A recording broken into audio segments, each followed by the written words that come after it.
आज सुनिए डॉक्टर पुष्पा सक्सेना जी की कहानियों की श्रृंखला में उनकी लिखी हुई कहानी मनमीत, मेरी ज़ुबानी। मैं हूँ सीमा सिंह। गर्मी की छुट्टियों के बाद आज इलाहाबाद विश्वविद्यालय खुला था। उत्साहित युवा लड़के लड़कियाँ हंसते मुस्कुराते अपने अपने विभागों की ओर जा रहे थे। नए विद्यार्थी दादा टाइप युवकों की ओर अपने ऊपर की गई मजाकिया टिप्पणियों से कुछ डरे हुए अपना विभाग खोज रहे थे। हिंदी विभाग के आगे काफ़ी संख्या में छात्र छात्राएं जमा थीं। लड़कों के बीच हलचल का एक विशेष कारण ये भी था कि अब एमए प्रीवियस के नए सत्र से उनकी कक्षा में लड़कियां भी उनकी साथी होंगी। स्नातक उत्तीर्ण करने तक विश्वविद्यालय में लड़कियों की कक्षाएं वीमेंस विंग में होती थीं। एमए प्रीवियस से सह शिक्षा का प्रावधान था। इसके अतिरिक्त विद्यार्थियों की उत्सुकता का एक विशेष कारण नोटिस बोर्ड पर अंकित एक नाम था। कौन है ये गीता रानी जो मॉरिशस से हिंदी में मास्टर्स करने इस विश्वविद्यालय में आ रही है? लड़कों का समूह ही नहीं, लड़कियां भी उस लड़की से मिलने को उत्सुक थीं। अचानक हल्के गुलाबी रंग के सलवार सूट में एक आकर्षक लड़की ने आकर सबको चौंका दिया। लगता है मैं ठीक जगह पहुंच गई हूँ, ये हिंदी विभाग ही है। चेहरे पर आत्मविश्वास और उसकी मीठी आवाज़ ने सबको मुग्ध कर दिया। जी हाँ, हम सब आपकी प्रतीक्षा कर रहे थे। आपको पहचानने में भूल कैसे हो सकती है? सारी लड़कियों के बीच आपकी अलग चमक बता रही है कि आप मॉरिशस से आने वाली गीता जी हैं। कहिए, ठीक पहचाना ना? क्लास के हीरो बनने वाले समर ने आगे बढ़कर नाटकीय अंदाज में कहा। क्षमा कीजिए, आपकी एक बात गलत और एक बात सही है। ये ठीक है कि मैं मॉरिशस से आई गीता हूँ, पर मुझ में कोई चमक है, ये बात बिल्कुल गलत है। वैसे मेरा सौभाग्य है कि मुझे आप सबके साथ पढ़ने का अवसर मिला है। आशा करती हूँ हम सब अच्छे मित्र बनेंगे, इसलिए मुझे आप कहकर संबोधित न करके केवल गीता कहें तो खुशी होगी। मीठी मुस्कान के साथ गीता ने कहा। लड़कों ने तालियां बजाईं। मीता के साथ कला, शैली, नीना आदि लड़कियां गीता के निकट आ गईं। भारत में तुम्हारा स्वागत है गीता। मुझे विश्वास है तुम्हें हमारे साथ कभी अकेलेपन का अनुभव नहीं होगा, मीता ने स्नेह से कहा। यदि तुम्हें कभी भी किसी चीज़ की आवश्यकता हो तो हमसे निसंकोच कहना, यहाँ हम सब तुम्हारी बहनों जैसी हैं। कला ने भी गीता को विश्वास दिलाया। धन्यवाद। कुछ ही देर में ये बात समझ में आ गई कि भारतवासियों के उदार हृदय और स्नेह सिक्त स्वभाव के विषय में जितनी भी अच्छी बातें सुनी हैं वे सत्य हैं। विश्वास है आप सबके साथ मेरा समय अच्छा बीतेगा और मुझे अपने कार्य में भी सफलता मिलेगी। गीता, आज ही मुझे ज्ञात हुआ है हॉस्टल में तुम मेरी रूममेट हो। तुमसे मॉरिशस के विषय में बहुत कुछ जानने और सुनने को मिलेगा। कई बार फिल्मों में मॉरिशस के सुंदर सागर और दृश्य देखकर मुग्ध रह गई हूँ। यहाँ तुम अपने देश को मिस ना करो, इसका प्रयास करूँगी, मीता ने विश्वास से कहा। वाह, ये तो बड़ी खुशी की बात है। तुम्हारे साथ मुझे अकेलापन नहीं खलेगा। हम दोनों एक दूसरे की मदद से भारत और मॉरिशस देशों का साथ परिचय कर सकेंगे। गीता के चेहरे पर खुशी थी। क्लास में जाने के पहले गीता को हिंदी के विभागाध्यक्ष को मॉरिशस के अध्यक्ष का पत्र देना था। वो लड़कियों से उनके साथ क्लास में ना जाने के लिए क्षमा मांगकर विभागाध्यक्ष को पत्र देने चली गई। सब विद्यार्थी क्लास में चले गए। उन सबके जाने के बाद गीता ने जाकर विभागाध्यक्ष प्रोफेसर अग्निहोत्री को अपने साथ लाया पत्र आदर से दिया था। प्रोफेसर अग्निहोत्री ने पत्र पढ़कर कहा था, मुझे प्रसन्नता है कि हमारे विभाग में तुम जैसी मेधावी लड़की पढ़ने आई है। मॉरिशस में तुम्हें स्नातक की परीक्षा में प्रथम स्थान मिला है। आशा करता हूँ यहाँ भी तुम ऐसा ही परिणाम लाओगी। कक्षा में प्रोफेसर तिवारी सबका परिचय ले रहे थे। पहले दिन विद्यार्थी पढ़ने के मूड में नहीं दिख रहे थे। सर, क्या मैं कक्षा में आ सकती हूँ? गीता ने प्रवेश के लिए अनुमति मांगी थी। अरे, आपको अनुमति की क्या आवश्यकता है? आइए और हमारी क्लास की शोभा बढ़ाइए। समर के वाक्य पर लड़के हंस पड़े। शांत भाव से गीता ने क्लास में अपने बैठने के स्थान पर दृष्टि डाली।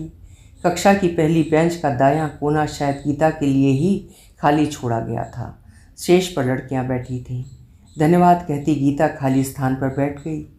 तभी क्लासरूम के द्वार पर सफ़ेद कुर्ते पजामे के भारतीय परिधान में एक गौर वर्णीय सौम्य युवक ने कक्षा में आने की अनुमति मांगी।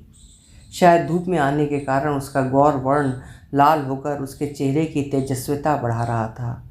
हाथ में पकड़ा छाता विरोधाभास प्रस्तुत कर रहा था। उसे अपने बैठने के स्थान की खोज करते देख गीता ने खिसक कर उसके बैठने के लिए जगह बना दी। धन्यवाद कहता युवक निसंकोच गीता के पास बेंच पर बैठ गया। अरे दोस्तों, ये महाशय बिन बरसात छाता लिए किस गंवाई गांव से आए हैं? आते ही अपने लिए क्या कमाल की जगह बना ली है। काश इनकी जगह हम होते। क्लास में समर के मजाकिया रिमार्क पर लड़कों के ठहाके गूंज उठे। समर, अब आप अपनी बीए की शरारतें भूल जाइए, वरना अच्छे परिणाम की आशा मत रखिएगा। याद कीजिए, एमए के परीक्षा पर आपका भविष्य निर्भर करेगा, प्रोफेसर तिवारी ने चेतावनी दी। जी सर, अवश्य याद रखूँगा। समर की शरारतों को प्रोफेसर तिवारी उसकी बीए कक्षा से जानते थे। सर, आज हम सबका हमारे क्लास के साथियों से परिचय होना आवश्यक है। अब हमें 2 लंबे वर्ष साथ साथ बिताने हैं, एक दूसरे को जानना जरूरी है, शरद ने नम्रता से कहा। ठीक है, आज आप सब अपना अपना परिचय देंगे। सबसे पहले इस क्लास में गीता रानी का स्वागत है। ये मॉरिशस से भारत में हिंदी में पोस्ट ग्रेजुएशन करने के लिए आई हैं। आप में से कितने विद्यार्थी मॉरिशस के गौरवपूर्ण इतिहास के विषय में जानते हैं? प्रोफेसर तिवारी ने प्रश्न किया। जी सर, मुझे मालूम है। पैसे कमाने के लिए बहुत से मजदूर भारत से मॉरिशस गए थे और वहीं बस गए। अब मॉरिशस उनका देश बन गया है, समर के मित्र नरेंद्र ने हंसते हुए कहा। क्षमा कीजिए, आप जिन्हें मजदूर कह रहे हैं वे सम्मानित विजेता हैं। मजदूर कहकर उन्हें अपमानित करने का दुस्साहस मत कीजिए। अपने पसीने और रक्त से उन्होंने विश्व के मानचित्र पर एक स्वतंत्र देश को प्रतिष्ठित किया है। उनके रक्त से सिंचित मिट्टी उनके शौर्य और पराक्रम की प्रतीक है। मुझे गर्व है मैंने उन विजेताओं के देश में जन्म लिया है। उत्तेजना से गीता का सुंदर गोरा मुख लाल हो गया। प्रोफेसर तिवारी की ताली बजाते ही पूरी कक्षा सबकी तालियों से गूंज उठी। गीता, आपने बिल्कुल सत्य कहा है। मॉरिशस का प्रत्येक व्यक्ति आदर और सम्मान का पात्र है। मुझे खुशी है गीता के द्वारा मॉरिशस के अनेकों प्रेरक प्रसंगों से हम सबका परिचय हो सकेगा, प्रोफेसर तिवारी ने सच्चाई से कहा। एक के बाद एक विद्यार्थी अपना परिचय और भविष्य की योजना बता रहे थे। गीता की बारी आने पर सब उसके विषय में जानने को उत्सुक थे। साथियों, बचपन से मेरे बाबा मुझे उनकी जन्मभूमि भारत देश और अपने प्यारे गांव की अनेकों मीठी कहानियां सुनाया करते थे। मॉरिशस में रहते हुए भी उनकी आत्मा भारत में बसती थी। उनके मुख से कहानियां सुनते हुए मेरा भारत और हिंदी भाषा से प्यार बढ़ता गया। मॉरिशस में हिंदी एक लोकप्रिय विषय है। यहाँ बहुत से विद्यार्थी हिंदी पढ़ते हैं तथा कई प्रसिद्ध हिंदी के कवि और लेखक हैं। प्रेमचंद की कहानियाँ जब बाबा को पढ़कर सुनाती तो वे इसमें खो जाते। तभी मैंने हिंदी भाषा में पोस्ट ग्रेजुएशन करने का निर्णय लिया था। एक प्रश्न का उत्तर जानना चाहूँगा, हिंदी के लिए आपने इलाहाबाद विश्वविद्यालय को क्यों चुना? भारत में तो अनेकों विश्वविद्यालय हैं। प्रोफेसर तिवारी भी उत्तर के लिए उत्सुक हो गए थे। मॉरिशस के लेखकों की रचनाओं के साथ भारत के प्रसिद्ध साहित्यकारों की रचनाएं पढ़ने का अवसर मिला था। महादेवी वर्मा, निराला, सुमित्रा नंदन पंत, बच्चन जी जैसे महान कवियों और धर्मवीर भारती जैसे प्रसिद्ध कहानीकारों का साहित्य इलाहाबाद की हवा में बहता रहा है। इसीलिए मैंने इस विश्वविद्यालय में पढ़ने का निर्णय लिया है। शांति से अपनी बात कहती गीता चुप हो गई। मुझे विश्वास है अपने निर्णय से आपको निराशा नहीं होगी। धन्यवाद गीता, प्रोफेसर तिवारी ने कहा। अब गीता के पास बैठे युवक को अपना परिचय देना था। मैं विवेक कुमार इसी विश्वविद्यालय का विद्यार्थी रहा हूँ, पर हिंदी विषय में नया प्रवेश लिया है, गंभीरता से विवेक ने कहा। क्या कहीं आप वही विवेक कुमार तो नहीं जिसने यूनिवर्सिटी में टॉप किया है? प्रोफेसर तिवारी चौंक गए। जी, ये मात्र संयोग ही था, शांति से विवेक का उत्तर आया। पूरा क्लास स्तब्ध रह गया। जो विद्यार्थी पूरी यूनिवर्सिटी की चर्चा का विषय था उसे वे पहचान भी न सके। वो हिंदी विषय में क्या करने आया है? एक बात समझ में नहीं आई, 3 फैकल्टीज़ का टॉपर होने के बावजूद तुम हिंदी में एमए क्यों करना चाहते हो? तुम्हें तो प्रशासनिक सेवा जैसी किसी अन्य ऊंची सर्विस में जाने के लिए कोई दूसरा विषय लेना उचित होता। प्रोफेसर तिवारी विस्मित थे। क्यों सर, क्या आपकी दृष्टि में अन्य विषयों की अपेक्षा हिंदी हेय है? मुझे अपनी मातृभाषा से प्यार है। अब इसमें अपनी योग्यता बढ़ाकर इसे समझना चाहता हूँ। ऊंची नौकरी पाना ही मेरा लक्ष्य नहीं है। जीवन में अपने मन का कोई कार्य करना चाहूँगा। विवेक के उत्तर ने सबको विस्मित कर दिया। क्लास समाप्त होने के बाद विवेक को लड़कों और लड़कियों ने घेर लिया। गीता भी इसमें शामिल थी। मुझे खुशी है कि मुझे आप जैसा मेधावी और सच्चा साथी मिला है। आपके विचारों ने मुझे प्रभावित किया है। वास्तव में ऊंची नौकरी की अपेक्षा अपना मनचाहा कार्य करने में ही सच्चा सुख है, गीता ने कहा। सबके मन में विवेक के लिए आदर था। दूर खड़ा समर और उसके साथियों का ग्रुप विवेक को सबकी प्रशंसा पाते देख जल रहा था। समर शहर के सीनियर एसपी का बिगड़ा हुआ बेटा था। सब पर रौब जमाना अपना जन्म सिद्ध अधिकार मानता था। उससे लाभ उठाने के लिए नरेंद्र, अमानत, महीप और सुरेश जैसे लड़के उसकी जी हुजूरी करते। समर की दृष्टि में विवेक उसका प्रतिद्वंदी बन चुका था। ये विवेक बहुत जमा रहा है, हीरो बनना चाहता है, इसके अक्ल ठिकाने लगानी होगी, समर ने कहा। दूसरे दिन भी गीता ने विवेक के लिए अपने पास की जगह सुरक्षित रखी थी। समर ने उस स्थान पर जब बैठने का प्रयास किया तो गीता उठकर पास वाली बेंच पर बैठ गई। समर का चेहरा काला पड़ गया। उसका इतना अपमान! ये गीता अपने को समझती क्या है? देख लूँगा इसे। गीता उत्सुकता से विवेक के आने की प्रतीक्षा कर रही थी। विवेक के आते ही उसने आवाज़ दी थी, विवेक आइए, आपका स्थान यहाँ है। धन्यवाद, पर आपको मेरे लिए स्थान रखने की आवश्यकता नहीं है, मैं कहीं भी बैठ सकता हूँ, गंभीरता से विवेक ने कहा। आप जैसे प्रतिभाशाली विद्यार्थी के पास बैठना मुझे प्रोत्साहित करेगा विवेक। प्रतिभाशाली तो आप भी कम नहीं हैं, सुना है टॉपर हैं, हल्के से मुस्कुराकर विवेक ने कहा। विवेक की प्रशंसा से गीता के मुख पर खुशी आ गई। मीता, कला, नीना, नासिरा और दूसरी लड़कियां गीता के भाग्य से ईर्ष्या करती। काश वे भी विवेक के पास बैठ पाती। कुछ ही दिनों में उस गंवई गांव का कहा जाने वाला विवेक अपनी प्रतिभा और सौम्य व्यवहार के कारण लड़कियां और पढ़ाई में रुचि रखने वाले शरद, नीलेश, सलमान, अमन, सजल जैसे लड़कों का भी प्रिय मित्र बन गया था। नए सेशन में पढ़ाई शुरू हो गई थी। पढ़ाई के लिए गंभीर विद्यार्थी मनोयोग से पढ़ाई कर रहे थे। बीच बीच में अपनी व्यंग्यपूर्ण टिप्पणियों से समर पढ़ाई में बाधा डाल प्रोफेसरों की चेतावनी हंसकर टाल देता। अक्सर क्लास के बाद गीता पढ़ाए गए विषय पर विवेक के साथ चर्चा करने रुक जाती। दोनों आपस में काफ़ी सहज हो चले थे। कभी कभी मीता और दूसरे लड़के और लड़कियां भी चर्चा में भाग लेते। विवेक जिस सरलता से किसी कठिन विषय की व्याख्या करता, उससे सब प्रभावित होते। चर्चा में विवेक सभी को अपनी बात रखने का अवसर देता। इससे सबके मन में संतोष रहता। विवेक, क्या किसी अवकाश के दिन तुम मुझे अपने शहर के दर्शन करा सकते हो? पुस्तकों से कुछ स्थान अंकित किए हैं, पर उनके विषय में अधिक जानकारी नहीं है, अचानक एक दिन गीता ने कहा। ये तो मेरा सौभाग्य होगा, पर क्या तुम्हारी पढ़ाई के समय का अपव्यय नहीं होगा? तुमने तो सुना ही होगा, सिर्फ पढ़ाई किसी को निष्क्रिय बना सकती है।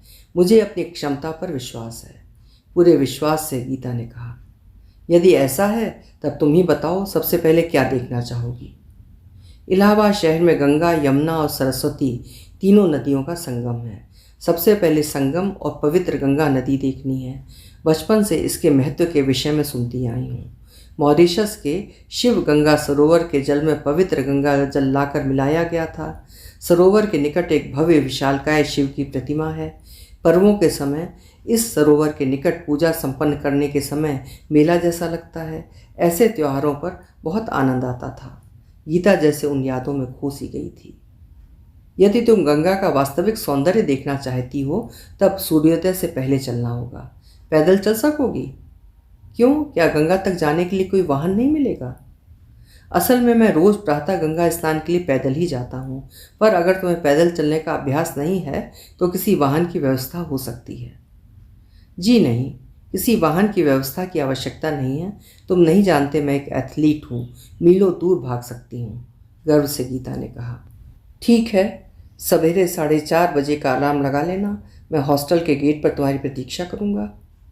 रात में गीता को नींद नहीं आ रही थी। बचपन में जिस गंगा की पवित्रता और चमत्कार की कहानियाँ वो बचपन से सुनती आई थी, कल वो स्वयं अपनी आंखों से उसे देख सकेगी। क्या उसका जल सचमुच अमृत सदृश होगा? बाबा कहते थे गंगा भगवान शिव की जटाओं से निकली है। ये बात गीता की समझ से बाहर थी। बड़ी होने पर नदियों के उत्स की सच्चाई जानकर भी बाबा के विश्वास और उनकी आस्था को उसने कभी नहीं झुठलाया। अलार्म बजने के पहले ही गीता तैयार होकर गेट पर पहुंच गई। वाह, तुम तो समय की पक्की हो। मुझे तो भय था कहीं तुम सोती ना रह जाओ और मैं प्रतीक्षा ही करता रह जाऊं। विवेक ने परिहास किया। एक बात जान लीजिए, सत्यता के लिए जिस गीता की शपथ ली जाती है वही गीता मेरा नाम है। मेरा वचन गीता का वचन होता है, गर्व से गीता ने कहा। भोर की उजास अभी फैली नहीं थी। हवा में हल्की सी ओस की नमी थी। दोनों तेजी से कदम बढ़ाते चल दिए। सड़क पर मात्र दो एक वाहन या राही ही दिख रहे थे। दूर से ही गंगा की झलक देख गीता बच्चों जैसी खुशी के साथ उत्साहित हो उठी। गंगा तट भक्त जनों से गुलजार था। अब आकाश भी उषा की लालिमा से रंजित हो चुका था। सूर्य अपनी सुनहरी रश्मियां बिखेरने को झांक रहा था। पूजा कर रहे पंडितों के मंत्रोच्चार और भक्तों के गीतों से अनोखा वातावरण बन रहा था। उस सौंदर्य और पावन वातावरण से गीता अभिभूत थी। किनारे पर ही स्त्रियां स्नान कर उदित हो रहे सूर्य को अर्घ्य दे रही थीं। रंग बिरंगी नौकाओं में लोग संगम की ओर जा रहे थे। गीता बस मौन उस दृश्य को आत्मसात कर रही थी। वाणी को जैसे शब्द ही नहीं मिल रहे थे। क्या सोच रही हो? शायद इस नदी को देखकर तुम्हें मॉरिशस के सुंदर सागर तट याद आ रहे होंगे। मॉरिशस तो हमेशा मेरी यादों में मेरे साथ है, पर गंगा की तुलना वहाँ के सागरों से नहीं कर सकती। समझता हूँ, नदी तो अपने को विशाल सागर में ही समर्पित करती है। दोनों की तुलना कैसे संभव है? नहीं, तुम नहीं समझोगे। ये सत्य है। मॉरिशस के स्वच्छ सुंदर सागर लोगों को उल्लास और उमंग भरा आनंद जीने को प्रेरित करते हैं। मेरी दृष्टि में उल्लास स्थायी नहीं होता है, पर गंगा तट का ये पावन वातावरण क्षण भंगुर मानव जीवन की सच्चाई उजागर करता है। देख रही हूँ कितने लोग संगम में अपने प्रियजनों के अंतिम अवशेष विसर्जित करने आ रहे हैं। इस शांत माहौल में पवित्र भावनाओं के अतिरिक्त दूसरी कोई बात मानस में आ ही नहीं सकती। गीता ने गंभीरता से कहा। वाह, तुम तो दार्शनिक हो। इस विषय पर कितनी सुंदर व्याख्या की है। विवेक ने सच्चाई से कहा। विवेक, क्या अभी हम संगम तक जा सकते हैं? गीता ने जानना चाहा। क्यों नहीं, इन नावों की खुशकिस्मती होगी।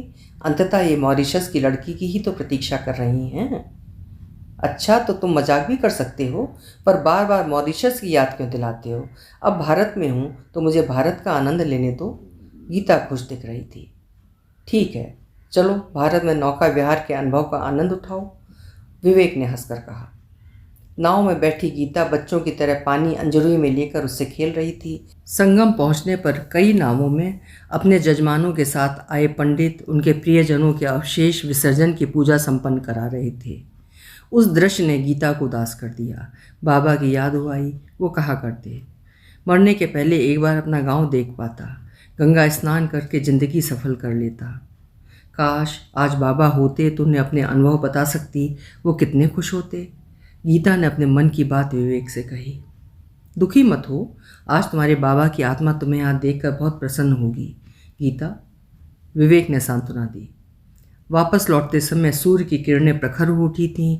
गर्ल्स हॉस्टल के सामने समर अपने साथियों के साथ खड़ा बाहर आती जाती लड़कियों पर छीटाकशी कर रहा था। विवेक और गीता को साथ आते देखकर जोर से आवाज़ दी थी। अरे दोस्तों, देखो सवेरे सवेरे ये कहाँ से रात बिताकर वापस आ रहे हैं। चेहरे पर कुटिल मुस्कान थी। हम गंगा के प्रातःकालीन सौंदर्य के दर्शन करके आ रहे हैं, विवेक ने सादगी से उत्तर दिया। काश अपने साथ हमें भी ले लिया होता, हम भी आनंद उठा लेते। बात में व्यंग्य स्पष्ट था। ठीक है, अगली बार चलने का समय तुम्हें जरूर बताएंगे, विवेक ने सच्चाई से कहा। गीता, शहर में अमिताभ बच्चन और शाहरुख खान दोनों की फिल्में लगी हैं। मेरे पास दोनों फिल्मों के फ्री पास हैं। कहो कौन सी फिल्म देखनी है। शहर के सीनियर एसपी साहब यानी पापा के नाम पर फ्री पास आते हैं, पर पापा को फिल्म देखने का समय कहाँ मिलता है। सारी फिल्मों के पास अपने दोस्तों को दे डालता हूँ। जो फिल्म देखने जाता हूँ, फिल्म में फ्री कोल्ड ड्रिंक के मज़े लेता हूँ, शान से समर ने कहा। धन्यवाद। सिनेमा हॉल के दम घोटू माहौल की जगह मुझे खुली हवा में समय व्यतीत करना अच्छा लगता है। वैसे भी मुझे फ्री पास या कोल्ड ड्रिंक का कोई शौक़ नहीं। मैं यहाँ जिस कार्य के लिए आई हूँ उसे पूरा करना ही मेरा लक्ष्य है, गंभीरता से गीता ने उत्तर दिया। अगर ऐसी बात है तब तो तुम्हें कंपनी बाग देखने जाना चाहिए, बहुत ही सुंदर गार्डन है, समर के मित्र नरेंद्र ने कहा। कंपनी बाग तो मुझे अवश्य देखना है। वहाँ स्वतंत्रता सेनानी अमर शहीद चंद्रशेखर की प्रतिमा भी है। अंग्रेजों ने इसी बाग में गोली मारकर उसकी हत्या कर दी थी, गीता ने उदासी से कहा। गीता, तुम्हें इन बातों की जानकारी कैसे है? विवेक ने विस्मय से पूछा। मॉरिशस और भारत के स्वतंत्रता संग्राम में बहुत समानता है विवेक। हमने मॉरिशस में दोनों की विजय गाथा के विषय में पढ़ा है। हमारे मन में दोनों देशों के ऐसे अमर बलिदानियों के लिए बहुत आदर है। मुझे खुशी है कि तुम मॉरिशस के साथ साथ भारत के विषय में भी अच्छी जानकारी रखती हो, विवेक खुश दिखा। दूसरे दिन क्लास के बाद समर ने बड़ी शालीनता से गीता से कहा, मुझे लगता है अनजाने में मुझसे कोई गलती हो गई है। प्लीज़ अगर ऐसा हो तो मुझे माफ़ कीजिए। नहीं, ऐसी कोई बात नहीं है, हम सब मित्र हैं, शांति से गीता ने कहा। अगर ये बात सच है तो मुझे अपने को सिद्ध करने का एक अवसर दो गीता। पास ही एक छोटा सा रेस्टोरेंट है, वहाँ हम कोल्ड ड्रिंक ले सकते हैं, आज गर्मी भी बहुत है। ठीक है, हम मीता और विवेक को भी साथ ले लेते हैं, गीता ने प्रस्ताव रखा। इसका अर्थ ये हुआ तुम मुझ पर विश्वास नहीं करती? वैसे भी विवेक कोल्ड ड्रिंक आदि नहीं लेता और मीता तो शैली के साथ मूवी देखने गई है। ठीक है, चलो, अपने हर साथी को मैं अपना मित्र मानती हूँ, सच्चाई से गीता ने कहा। रेस्टोरेंट में कुछ छोटे छोटे केबिन बने हुए थे जिनमें पति पत्नी या परिवार के लोग थे। शेष लोग बाहर बैठे थे। समर ने जब एक खाली केबिन में प्रवेश किया तो गीता को आने को कहा तो गीता ने कहा, समर, केबिन में बैठने की क्या आवश्यकता है? बाहर बैठकर सबको देखने का आनंद मिलेगा। तुम नहीं जानती गीता, अगर हमें किसी ने साथ देख लिया तो लोग बेकार में बातें बनाएंगे। हम कोई गलत काम करने तो नहीं जा रहे, हमें डरने की क्या ज़रूरत है, गीता ने दृढ़ता से कहा। यह छोटा शहर है गीता, यहाँ लड़के लड़कियों को अधिक स्वतंत्रता नहीं मिलती। सुना है मॉरिशस में लड़के लड़कियों को बहुत स्वतंत्रता मिलती है, पर यहाँ ऐसा नहीं है। प्लीज़ मेरी बात मान लो। ठीक सुना है, पर मॉरिशस में कभी किसी ने अपनी स्वतंत्रता का दुरुपयोग नहीं किया है, अपने शब्दों पर जोर देकर गीता ने कहा। अब बेकार में समय व्यर्थ मत करो, लोग हमें देख रहे हैं, समर ने पर्दा हटाकर गीता को आवाज़ दी। ना चाहते हुए भी गीता केबिन में चली गई। समर ने पर्दा खींचकर वेटर को कोल्ड ड्रिंक और चिप्स के साथ समोसे लाने का ऑर्डर दिया। कुछ ही देर में वेटर उनका ऑर्डर ले आया और जाते जाते पर्दा खींच गया। समर ने ग्लास उठाकर चीयर्स किया। कुछ देर इधर उधर की बातें करने के बाद समर बोला, गीता, तुमसे एक बात कहना चाहता हूँ। तुम दूसरी लड़कियों से बहुत अलग हो, इसीलिए तुम्हें सच्चे दिल से चाहने लगा हूँ। अपने मन की बात कहूँ तो मेरा मन हर पल तुम्हारे साथ रहना चाहता है। थैंक्स, पर यहाँ मुझसे ज़्यादा अच्छी लड़कियाँ हैं। अगर ध्यान से देखो तो हर लड़की और इंसान में कोई ना कोई अच्छाई होती है। मुझे तो यहाँ और मॉरिशस के बीच व्यक्तियों में कोई अंतर नहीं दिखता। तुम नहीं जानती गीता, मेरी आंखों में देखो, तुम नहीं जानती तुम क्या चीज़ हो। मॉरिशस की चीनी की मिठास प्रसिद्ध है और वही मिठास तुम में आई है। जी चाहता हूँ तुम्हारी पूरी मिठास टेस्ट करके देखूँ। समर ने जैसे ही गीता का हाथ पकड़कर उसे चूमना चाहा, एक जोर का तमाचा समर के गाल पर पड़ा था। गीता उठ खड़ी हुई। समर ने उसे फिर रोकना चाहा, पर गीता के धक्के से समर अपने को संभाल नहीं सका। मेज पर रखा कांच का गिलास गिरकर चूर चूर हो गया। याद रखना, मुझे सामान्य लड़की समझने की भूल मत करना। इंडिया आने से पहले पूरी तैयारी के साथ आई हूँ। जूडो कराटो की चैंपियन रही हूँ। तुम जैसे अच्छों को सीधा कर सकती हूँ। आज तो छोड़ रही हूँ, पर अगली बार कुछ गलती करने की कोशिश भी की तो पुलिस से ऐसी कड़ी सज़ा दिलवाऊंगी जिसे ज़िंदगी भर नहीं भूल पाओगे।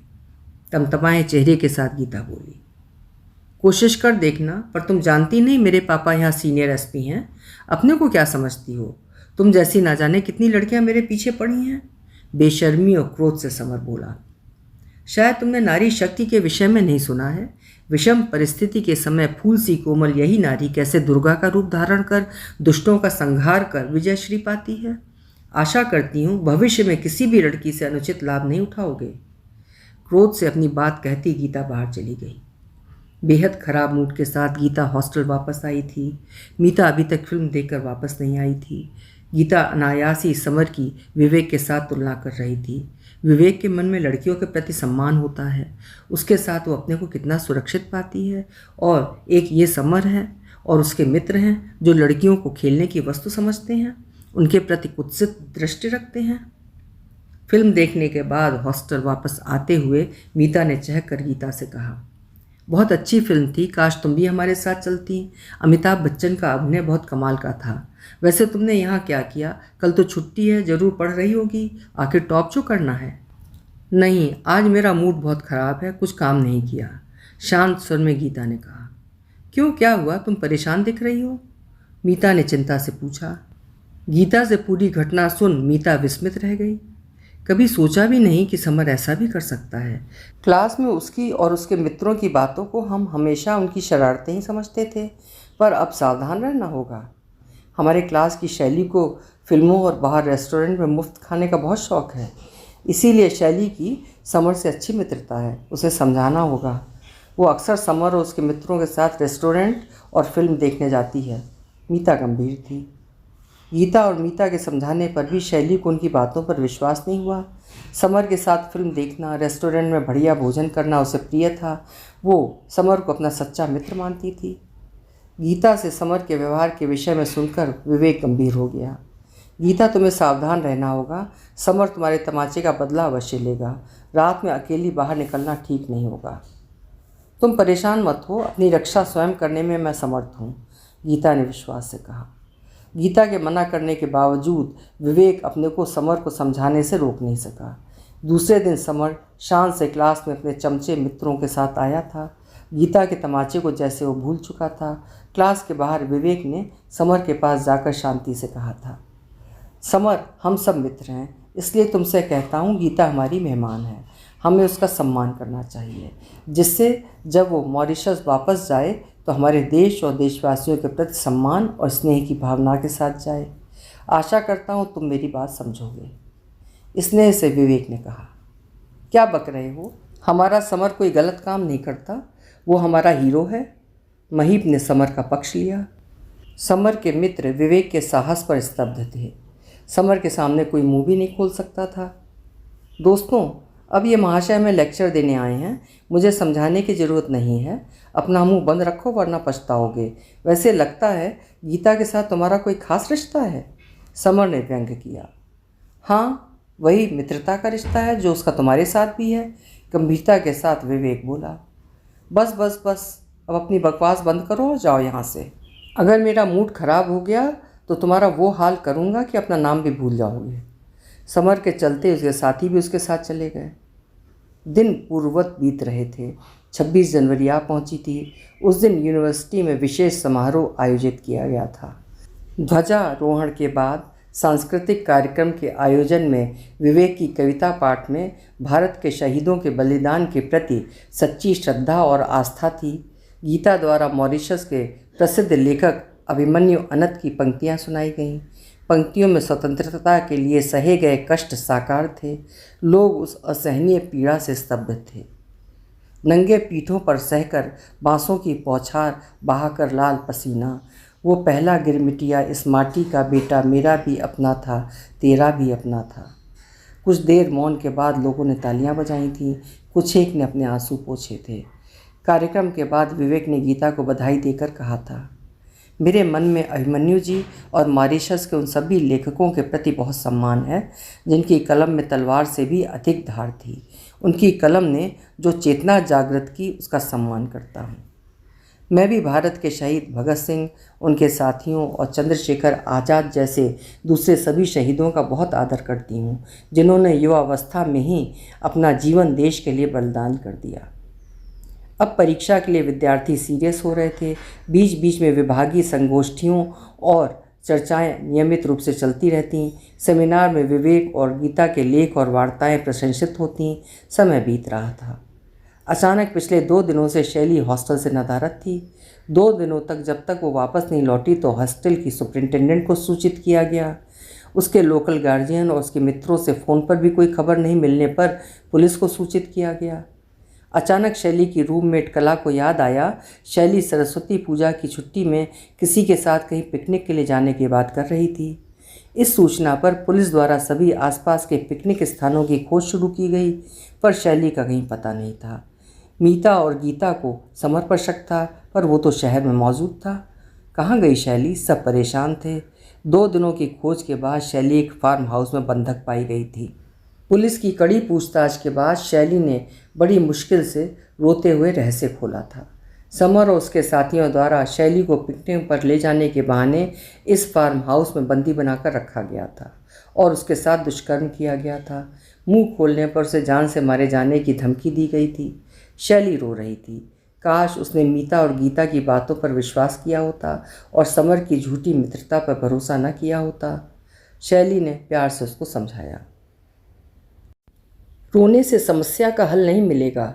तुम्हें साहस के साथ अपराधियों को सजा दिलवानी है। हम सब तुम्हारे साथ हैं। भविष्य में कभी किसी पर अंधविश्वास मत करना। मुझे माफ़ करो गीता, अब कभी ऐसी भूल नहीं करूँगी। शैली के शब्दों में साहस प्रतिध्वनित था। पुलिस द्वारा समर और उसके मित्रों को गिरफ्तार कर लिया गया, पर जल्दी ही उन्हें जमानत पर छोड़ दिया गया। गीता और विवेक ने साथियों से इस घटना के विरोध में कार्यवाही करने का अनुरोध किया, पर अधिकांश विद्यार्थी पुलिस या कुलपति के सामने विरोध की आवाज़ उठाने को तैयार नहीं थे। अंततः एक लड़की के अपमान के विरोध में जब गीता ने पुलिस स्टेशन पर भूख हड़ताल करने का निर्णय लिया, तो विवेक ने क्लास के साथियों से अपनी तेजस्वी वाणी में कहा, हमें लज्जा आनी चाहिए कि एक दूसरे देश से आई लड़की ने हमारी साथिन के साथ हुए अन्याय की पीड़ा को महसूस किया। वो अकेली अन्याय का विरोध करने भूख हड़ताल करने जा रही है और हम सब आराम से सो रहे हैं। क्या यही हमारे देश की संस्कृति है? भारत में नारी को पूजनीय देवी कहा गया है और आज हम एक लड़की के अपमान पर मौन हैं।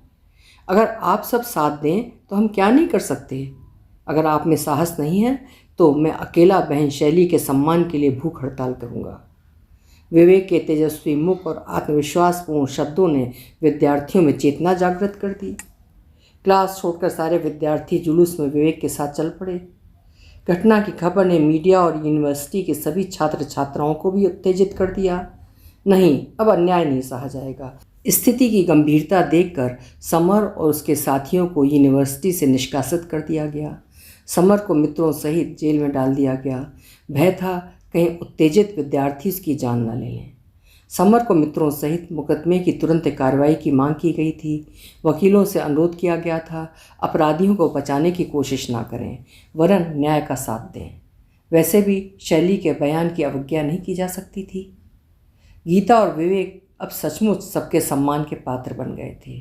कुलपति और विभागाध्यक्ष ने दोनों को बुलाकर उनके साहस की प्रशंसा की थी और उनसे कहा, तुम दोनों बधाई के पात्र हो, विशेषकर गीता जिसने न्याय के पक्ष में अपने साहस से एक छोटी सी चिंगारी जलाई, और विवेक जिसने इस चिंगारी को हवा देकर हमारे विद्यार्थियों के मन में अन्याय के विरुद्ध आग प्रज्वलित कर दी।